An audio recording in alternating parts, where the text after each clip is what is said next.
Selamat pagi, saudaraku yang terkasih dalam Tuhan. Di dalam Mazmur 139 ayat 23-24 firman Tuhan berkata, "Selidikilah aku ya Allah, dan kenalah hatiku, ujilah aku dan kenalah pikiranku.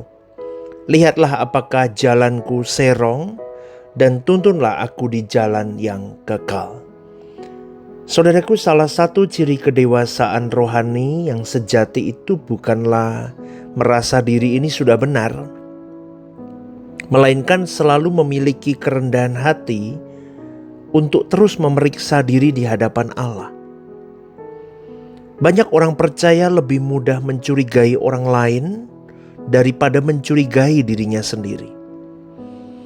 Ketika terjadi masalah, mereka langsung berpikir bahwa orang lain yang salah. Ketika doa tidak dijawab, mereka menganggap Tuhan yang tidak mengerti keadaan mereka. Ketika hidup rohaninya terasa kering, mereka menyalahkan lingkungannya. Mereka menyalahkan gereja lokalnya. Mereka menyalahkan ini dan itu, bahkan keadaan hidupnya. Tetapi orang yang sungguh-sungguh ingin berkenan kepada Allah, dia akan berkata, "Tuhan, jangan-jangan justru ada sesuatu di dalam diriku yang masih tidak berkenan kepadamu." Ini loh sikap yang penting, sikap hati yang sangat penting bagi orang yang sedang diproses menuju kesempurnaan. Dia mencurigai dirinya sendiri di hadapan Allah. Jangan-jangan ada atau masih ada sesuatu yang tidak berkenan di hadapan Tuhan. Ini sikap hati yang bagus, saudaraku. Ya, karena orang yang mengasihi Tuhan tidak akan sibuk mencari kesalahan orang lain. Tetapi orang yang mengasihi Tuhan, dia akan sibuk terus menemukan bagian-bagian hidupnya yang masih terus harus diperbaiki. Dia waspada dengan dirinya sendiri. Dia terus menaruh curiga atas dirinya sendiri. Jangan-jangan masih ada hal-hal yang tersimpan rapi di kedalaman hati, pikiran maupun jiwa, yang di titik itu tidak memuliakan Allah hidupnya. Dalam Lukas 18 ayat 11-12, orang Farisi berdoa begini, "Ya Allah, aku mengucap syukur kepadamu karena aku tidak sama seperti semua orang lain itu." Itu doanya orang Farisi loh, saudaraku. Cara doa begini ini kan menunjukkan bahwa orang Farisi tidak memeriksa dirinya. Dia justru sedang membandingkan dirinya dengan orang lain. Ini penyakit rohani yang sangat teramat berbahaya. Ketika seseorang mulai merasa dirinya lebih baik dari orang lain, sesungguhnya ia sedang kehilangan kepekaan terhadap dosanya sendiri. Semakin dekat seseorang kepada Allah, semakin orang itu sadar bahwa dirinya masih jauh dari standar kekudusan yang Allah mau. Maka dari itu para tokoh Alkitab yang paling dekat dengan Tuhan justru adalah orang-orang yang paling sadar akan kekurangannya. Tetapi berbeda dengan orang Farisi ini. Orang Farisi merasa dirinya sudah benar dan paling benar. Sehingga di dalam setiap kalimat doanya dapat terlihat bahwa mereka memandang atau melihat orang lain jauh di bawah dirinya. Tetapi berbalik dengan cara Tuhan memandang diri orang Farisi dan memandang orang lain. Ini yang berbahaya, saudaraku. Nabi Yesaya mengalami penglihatan kemuliaan Allah.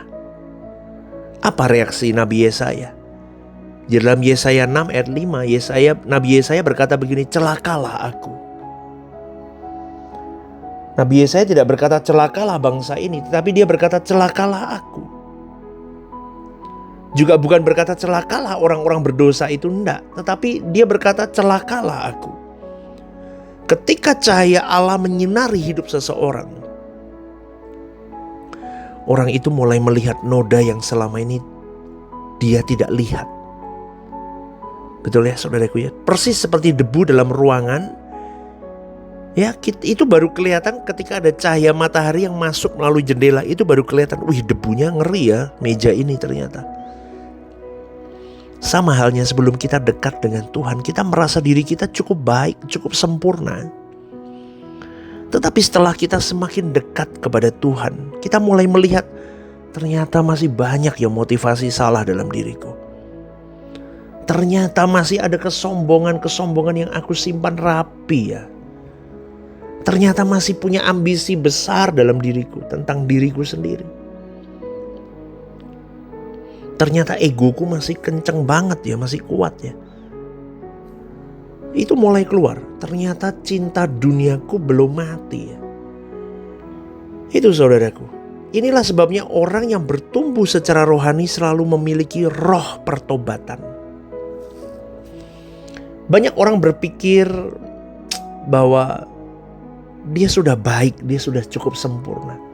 Tetapi semakin dekat dengan Tuhan, semakin seharusnya kita curiga pada diri kita sendiri. Kita mungkin tidak melakukan dosa-dosa yang seperti berzina, mencuri, mabuk, berbohong. Enggak. Betul kan? Dan kita banyak berpikir bahwa dosa itu hanya selingkup itu. Padahal di hadapan Allah, permasalahan tentang dosa itu jauh lebih dalam, saudaraku.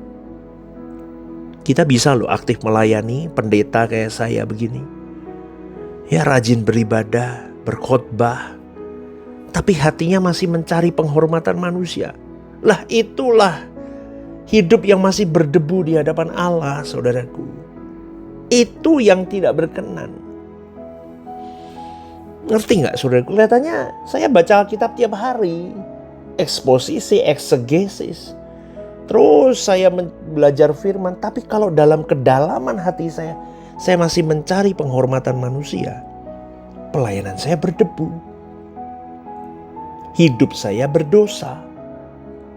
Karena dosa tidak selalu berbentuk pelanggaran yang kasat mata. Maka disinilah perlunya mencurigai diri kita sendiri, saudaraku. Kita harus bertanya, apakah aku melayani untuk Tuhan apa untuk aku sendiri? Kalau untuk Tuhan berarti domba-domba yang ada bersama dengan saya hari ini di Rehoboth Semarang bukan milik saya, tapi milik Tuhan. Semuanya untuk kepentingan Tuhan. Anda pun sama pelayanan. Anda melayani di gereja Rehoboth Semarang bukan untuk pendetanya, bukan untuk saya, tapi untuk dia. Bukan untuk kamu sendiri. Amin, saudaraku. Kita juga harus bertanya, apakah aku mencari kehendak Tuhan apa mencari kehendakku? Apakah aku mengasihi Tuhan apa aku mengasihi berkatnya Tuhan? Aku melayani supaya mancing Tuhan memberkati hidupku. Apakah aku sungguh hidup bagi kerajaan Allah atau masih berpusat pada diriku? Lah, pertanyaan-pertanyaan seperti ini menjaga hati kita tetap sinkron sama maunya Tuhan. Ngerti ya saudaraku ya? Ingat ya, dosa tidak selalu berbentuk pelanggaran yang kasat mata seperti berzina, mencuri, membunuh, apalagi maki-maki orang, fitnah orang, gosipin orang. Enggak begitu juga. Tapi yang di dasar hati yang paling dalam yang tidak terlihat. Koreksi itu. Curigai itu. Amin saudaraku. Ketika mendapat teguran, reaksi pertama manusia lama adalah membela diri biasanya. Betul kan? Adam berkata, perempuan itu yang kau tempatkan di sisiku yang memaksa aku makan buah Tuhan. Di situ ada gambaran bahwa Adam mencari alasan. Tapi orang yang dewasa rohani akan berpikir, jangan-jangan memang ada sesuatu yang harus aku perbaiki. Adam kalau dewasa dia tidak salahin Hawa. Dia salahin dirinya sendiri, kenapa aku mau diperalat oleh Hawa. Kenapa aku mau dengerin Hawa. Amin. Hawa juga gak usah salahin ular. Hawa salahin dirinya sendiri, kenapa aku mau diperalat oleh ular. Orang yang berkenan kepada Tuhan tidak cepat membela dirinya. Tetapi orang yang berkenan kepada Tuhan adalah orang yang cepat-cepat mengkoreksi dirinya. Jangan-jangan memang ada sesuatu yang gak beres di dalam hatiku. Adam sama Hawa sama-sama gak beres. Mencurigai Tuhan. Betul? Makanya dia bisa keracunan. Banyak orang Kristen hari ini pelayanan bisa keracunan karena hatinya tidak beres. Begitu saudaraku. Ya, amin saudaraku. Jadi setiap teguran bisa menjadi kesempatan untuk melakukan introspeksi diri. Dan orang yang rendah hati selalu memberi ruang bagi Roh Kudus untuk mengkoreksi dirinya. Saudaraku yang terkasih dalam Tuhan, Paulus berkata, ujilah dirimu sendiri. Apakah kamu tetap tegak di dalam iman? Itu dalam 2 Korintus 13 ayat 5. Pemeriksaan diri bukan dilakukan sekali seumur hidup. Tetapi ini harus menjadi gaya hidup kita. Setiap saat, setiap hari kita bertanya, apakah yang kulakukan, perilakuku ini menyenangkan Tuhan apa enggak? Apakah perkataanku ini menyenangkan Tuhan apa enggak? Apakah motivasiku ini murni apa enggak? Apakah aku sedang berjalan dalam kehendak Tuhan apa enggak? Karena orang yang berhenti memeriksa dirinya akan berhenti bertumbuh, saudaraku. Tetapi orang yang terus mengkoreksi dirinya akan semakin dibentuk menjadi serupa dengan Kristus. Sekali lagi saudaraku, hidup orang percaya adalah hidup di dalam pemeriksaan diri terus menerus setiap saat.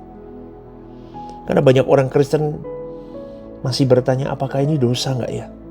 Padahal pertanyaan yang lebih penting adalah apakah ini menyenangkan hati Bapa apa enggak? Ya kan sekarang masih ributnya begitu. Merokok dosa enggak ya? Tato dosa enggak ya? Ini dan itu dosa enggak ya? Boleh enggak ya?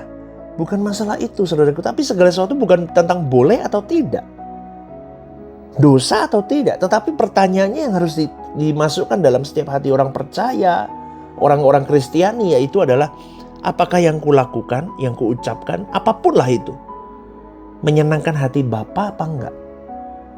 Itu pertanyaan pilar besarnya saudaraku. Orang yang mengasihi Tuhan tidak mencari batas minimum supaya tidak berdosa. Ia mencari standar tertinggi untuk menyenangkan Bapa. Maka dari itu, orang model begini selalu hidup dalam kewaspadaan rohani.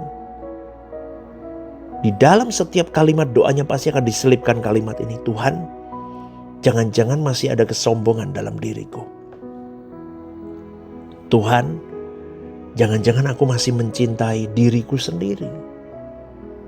Tuhan, jangan-jangan aku masih mencintai duniaku. Tuhan, jangan-jangan aku masih hidup bagi egoku sendiri. Ini adalah doa orang yang rindu mengalami transformasi sejati dalam hidupnya. Amin, saudaraku. Mencurigai diri sendiri bukan berarti hidup dalam rasa bersalah yang tidak sehat. Bukan pula terus-menerus menghukum diri kita, bukan. Tetapi mencurigai diri sendiri adalah sikap rendah hati yang menyadari bahwa hati manusia itu mudah sekali menipu. Karena itu setiap hari kita datang kepada Tuhan dan berkata, Tuhan, terangilah bagian-bagian hidupku yang masih gelap. Tunjukkan apa yang aku belum berkenan kepadamu. Jangan biarkan aku tertipu oleh penilaianku sendiri. Bentuk aku sampai hidupku sungguh menyenangkan hatimu. Ini kalimat yang harus disampaikan dalam doa-doa kita. Apalagi kayak saya, saudaraku, rohaniawan. Kelihatannya terang, ternyata redup. Bahkan mati udah lampunya. Bahaya loh. Ya, orang yang paling berbahaya bukanlah orang yang banyak dosanya, tapi orang yang merasa dirinya sudah benar dan paling benar. Tapi sebaliknya, orang yang paling aman di tangan Tuhan adalah orang yang setiap hari berani berkata, Tuhan, periksa aku. Jangan-jangan masih ada sesuatu dalam diriku yang belum berkenan di hadapan-Mu. Saudaraku, semoga renungan ini menjadi kekuatan untuk kita. Menjadi berkat untuk semua jemaat Rehoboth Semarang dan semua pencinta renungan The Message. GSKI Rehoboth Semarang, One Vision, One Heart for Harvesting. God bless you. Shalom, saudaraku yang terkasih di dalam Tuhan. Ada program baru yang bernama Are You Okay? Ini adalah program yang memang diadakan bagi saudara-saudari yang rindu atau ingin didoakan. Mungkin saudara-saudari sedang mengalami pergumulan-pergumulan hidup yang sulit, yang berat, menghadapi masalah-masalah yang tidak mudah. Saudara-saudari bisa klik di formulir online yang tertera atau scan barcode di situ. Anda bisa tuliskan di sana apa yang menjadi pergumulan masalah Anda yang ingin didoakan. Tujuannya satu, Anda tidak merasa sendiri. Saya sendiri akan mendoakan beserta tim yang akan menangani ini. Saya akan mendoakan di dalam mesbah-mesbah doa kami. Tujuannya satu, supaya saudara-saudari merasa ada yang support, tidak sendirian berjalan menghadapi beratnya kehidupan. Ini kerinduan saya, kita berbagi kasih secara nyata, dan kiranya program baru ini bisa menjadi berkat untuk kita semua. Tuhan Yesus memberkati.